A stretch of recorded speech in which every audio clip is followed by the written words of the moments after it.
आप देख सकते हैं कि आज राधा गोविंद स्कूल में पुष्पेंद्र जी का आगमन है, जिसके चलते उनकी बातों को सुनने के लिए आज क्या भीड़ है ये बताना नहीं पड़ेगा। दूर दूर तक बाइक, 4 व्हीलर काफ़ी दूर से रोक दिया गया है।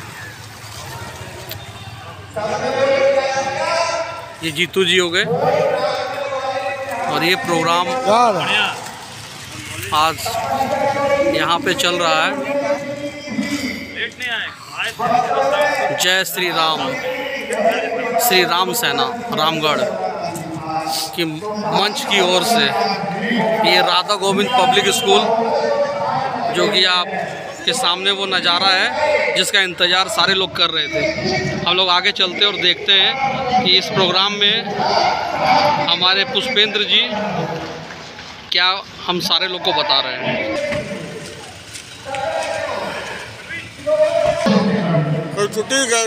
देखिए ये प्रोग्राम आपके सामने में लाइव हो रहा है राधा गोविंद स्कूल में। काफ़ी संख्या में लोग आए हुए हैं पुष्पेंद्र जी को सुनने के लिए और हिंदुओं को जागरूक करने के लिए। प्रोफेसर डॉक्टर का भी करते हैं।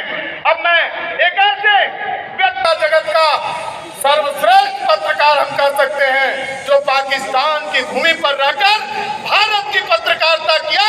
ऐसे शख्सियत का नाम 1960 में इस भारत भूमि में जन्मा, उत्तर प्रदेश की अलीगढ़ भूमि, जहां इन्होंने शिक्षा भी प्राप्त किया। केवल हिंदू धर्म से जुड़े हुए शास्त्रों का अध्ययन नहीं किया। इनका पकड़ अगर महाभारत, कुरान, पुराण, वेद, उपनिषद, सारे शास्त्रों से अभी कभी अमित शर्मा जी ठीक ने कहा, विभिन्न विषयों का ये विश्वविद्यालय है। एक ऐसे शख्सियत से मैं आपको परिचय कराना चाहता हूँ। इन 4 पंक्तियों से कि आज हुई देश की ऊंची शान, आज हुई देश की ऊंची शान, जमाना बदल रहा है। जागो जागो हिंद के वासी, हिंदुस्तान बदल रहा है। देश के कोने कोने में रामगढ़ के इस क्रांतिकारी धरती पर पुष्पेंद्र पुष्पेश जी का हो रहा शंखनाद, राष्ट्रवाद और हिंदुत्व का उठा है तूफान। जमाना बदल रहा है, हिंदुस्तान बदल रहा है। आमंत्रित करता हूँ उस प्रखर राष्ट्रवादी विचारक को, जब वक्ता श्रीमान पुष्पेंद्र पुष्पेश जी को ध्वनियों से अभिनंदन करें। भारत माता की जय, माता की जय।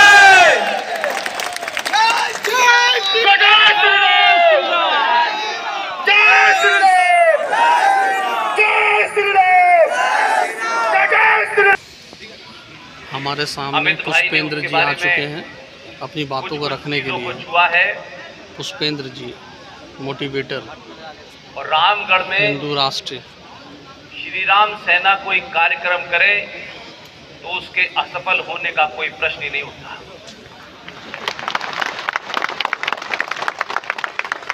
मैं जानता हूं यहाँ के युवाओं ने पिछले 2 साल से लगातार ये कोशिश की कि मैं यहाँ आ जाऊं,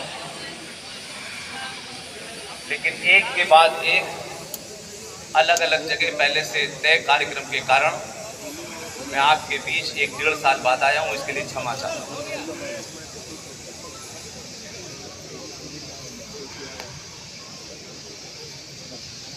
रामगढ़ का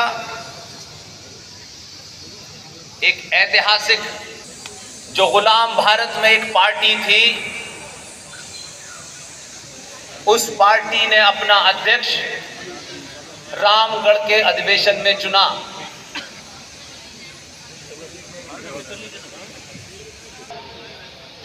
आज से पहले लोग नहीं जानते थे। इसी शहर की देन है कि 1940 में उस वक्त की कांग्रेस पार्टी का एक अध्यक्ष, जो 1888 में मक्का में पैदा हुआ था, उसको कांग्रेस पार्टी का अध्यक्ष बनाया गया। उसके अध्यक्ष बनने के पीछे एक पूरा कारण है। 23 मार्च 1940 को भारत के एक हिस्से जो कि लाहौर हुआ करता था, मुस्लिम लीग ने अपने अधिवेशन में एक प्रस्ताव पारित किया। उसको उर्दू में करारदाते पाकिस्तान कहते हैं, अंग्रेजी में रेजोल्यूशन ऑफ पाकिस्तान कहते हैं। और 23 मार्च 1940 को लाहौर में पाकिस्तान बनाने की विधिवत घोषणा हुई। और जब वो घोषणा हुई तो उस वक्त मुस्लिम लीग का जो नेता था, जिसका नाम अली मोहम्मद जिन्ना था, उसने कांग्रेस पार्टी के ऊपर एक कटाक्ष किया। और जो समाज, जो पार्टियां इस बीमारी से आज तक ग्रस्त हैं, उसका आज क्या हाल है। जिन्ना ने उस वक्त कहा कि जो नकली मुसलमान हैं वो सिर्फ कांग्रेस के पास है। इस कुंठा से ग्रस्त कांग्रेस पार्टी ने अपने आप को ये शो करने की कोशिश की कि हम बहुत बड़े मुसलमानों के अलमबरदार हैं और हमारे पास भी मुसलमान हैं। तब 1940 के इस अधिवेशन में मक्का में पैदा होने वाले अबुल कलाम गुलाम मोइनुद्दीन अहमद बिन खैरुद्दीन अल हुसैन आजाद को कांग्रेस पार्टी का अध्यक्ष बनाया गया। और ये शख्स कांग्रेस के पूरे दौर में, स्थापना से लेकर आज तक, जो 2 साल के लिए अध्यक्ष बनते थे, इसको 6 साल के लिए बनाया। इस पर्सपेक्टिव को समझेंगे तो जहां आज हम खड़े हैं तो शायद आप बेहतर समझ पाएंगे। 1946 की 6 ऐसी घटनाएं हैं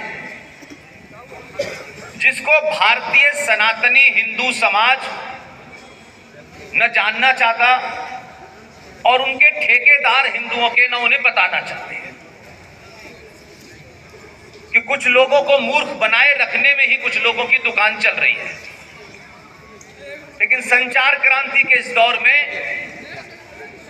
एक 20 साल के युवा को भी यहीं बैठे बैठे मन से अगर कोई झूठ बोल रहा हो तो उसको रोक सकता है।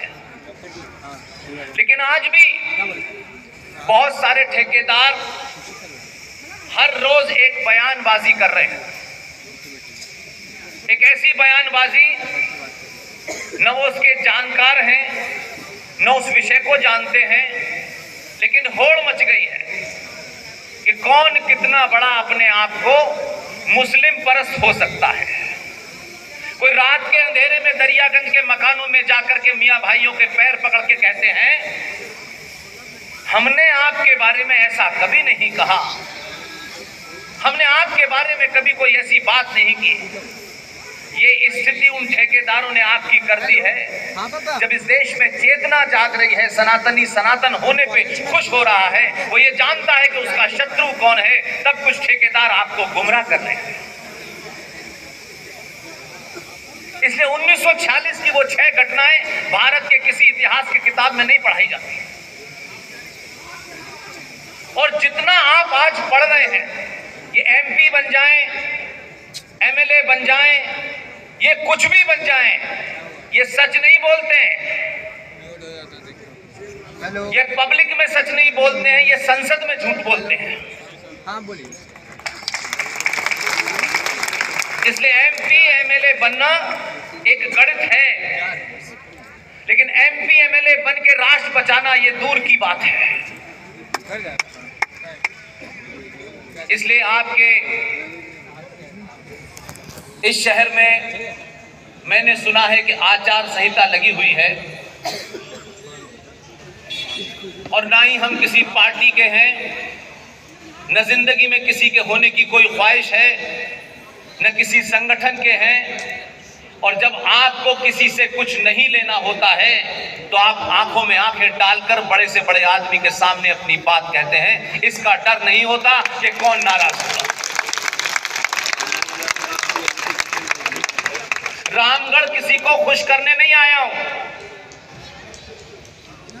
देश भर में पिछले 12 साल से बहुत लोग मुझसे दुखी हैं, लेकिन जिनको मुझे दुख पहुंचाना है वो ही दुखी हैं, इसलिए मुझे खुशी है।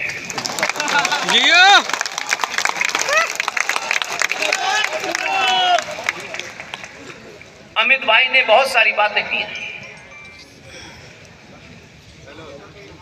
हिंदू समाज हर विषय में भावुक हो जाता है। जब हां कहनी होती है तो ना कहता है, और ना कहनी होती है तो हां कहता है। हम हर विषय को भावनात्मक तौर से देखते हैं, और इसी किस्म के झूठे नारे हिंदुओं के दलालों ने गढ़ दिए, और आपके शत्रु ने उन नारों को आगे इसलिए बढ़ाया कि उन नारों में उनका हित था और हिंदू सनातनियों का नुकसान था।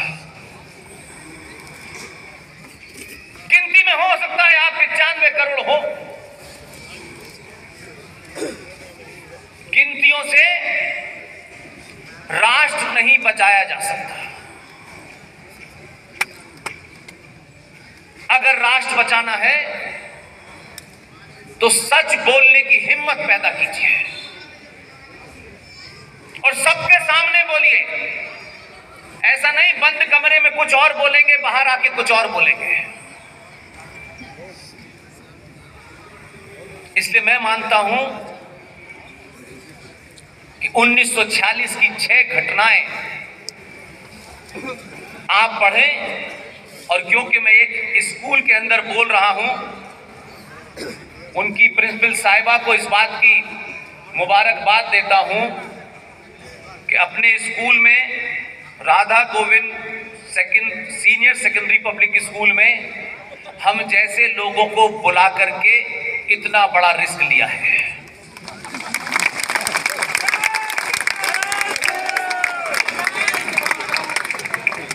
ये पद, ये सम्मान, ये कुछ भी नहीं रहेगा। मनुष्य आना जाना है। सनातनी हिंदू समाज माध्यम को लक्ष्य समझ बैठा है, इसलिए चुपका रहना चाहता है। जिसको जो पद मिल गया है वो चाहता है आजीवन मैं ही रहूं और जाते जाते मेरा बेटा या बेटी रहे। जिसमें कुर्सी में लात मारने की ताकत होती है उसे हजारों साल तक याद रखा जाता है। सही बात है। इसलिए अपने बीच में से दलालों को मत चुनिए, बहादुरों को चुनिए, चाहे एक ही दिन के लिए चुनिए।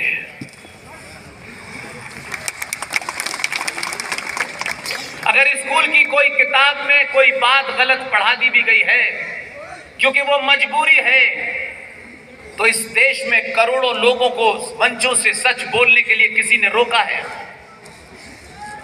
इसलिए तथ्यों पे बात रखिए। तब आज इस चौराहे पे आप खड़े हैं, 95 करोड़ सनातनी हिंदू, 29 राज्यों में से 20 राज्य में आप, देश के किसी पद पे ऐसा नहीं है कि आपका आदमी न बैठा हो जिसे आप समझते हैं। उसके बावजूद भी मई 2014 से लेकर के दिसंबर 2021 तक हिंदुस्तान में 277 सनातनी हिंदू की मुसलमानों ने मॉब लिंचिंग में हत्या की, लेकिन हिंदुओं के ठेकेदारों का मुंह बंद है।